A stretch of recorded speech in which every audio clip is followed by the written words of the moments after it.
Wow. Along with Mike Walker of HSRN, I'm Mark Gray. A thriller as St. Augustine's wins their first CIAA men's championship game since 1997, 63-59.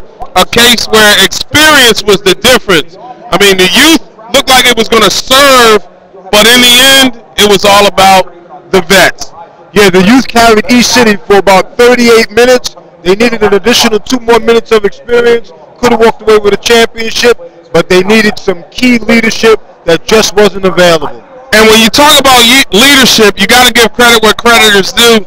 Chris Jordan, who struggled mightily, but when they needed him the most, he was able to get big steals. He made 6 clutch free throws, and in the end, they were able, St. Aug that was, to sort of wear down a youthful but game team from Elizabeth City State.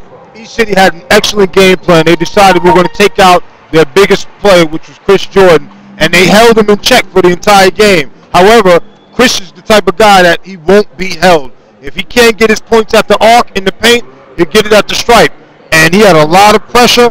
When he's at the charity stripe at the end of the game, he hit the key shots, and that's what delivered the victory for St. Aug's. I tell you, however, as impressive as Jordan was as a senior down the stretch, I got to give credit to Blake Price, the freshman from DC's Archbishop Carroll High, playing in his first college championship game. He played with poise. He played with charisma. He showed all the stuff that looks like he could be the type of guy we're talking about for 2 or 3 more years, bringing the team back, especially when you consider that guard play is so important for a team to win a championship in college basketball. You know, based on the way he played tonight, there's no way in the world you would ever know he's a freshman guard. No way in the world. Showed a lot of leadership, showed a lot of composure. He's the type of guy, if you're a head coach, you give him the game plan, and he pretty much works it for you. He definitely shined tonight. He's got 4 more years pending to prove his medal, but I guarantee he's going to be one of those names that people remember in the CIAA. All right, so we've been here 4 days, and we've gotten to a men's championship. What are your thoughts about the tournament? Let's stick with the building right now. I mean, we saw Elizabeth City State on a Thursday be a part of one of the more tremendous days in the history of this tournament when you consider 4 high seeds all fell. It was just an amazing day of basketball here and was capped by an amazing Saturday night. Well, you know, at the end of the day, the team that was supposed to win won. We'll get ready to check out the women's game next, obviously, and Bowie is the favorite team because they were in it last year. So if that tendency plays itself out, we're looking at the next championship or championship team warming up right now.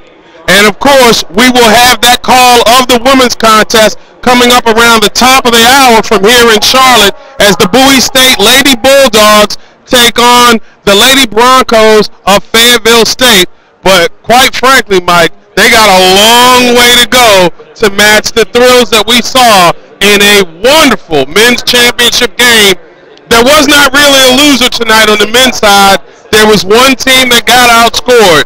Congratulations to St. Aug, and you feel disappointed for Elizabeth City State, but you have to offer them congratulations as well. You know, it was a win-win-win. Look, St. Aug's, they won tonight.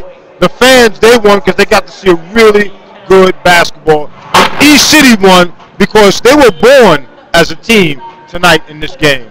Always a pleasure to work with my partner in crime, Mike Walker. Stick with us. HSRM.com has the call of the CIAA Women's Championship game, 9 p.m. Eastern Time, 6 p.m. Pacific on www.hsrn, the voice of HBCU sports.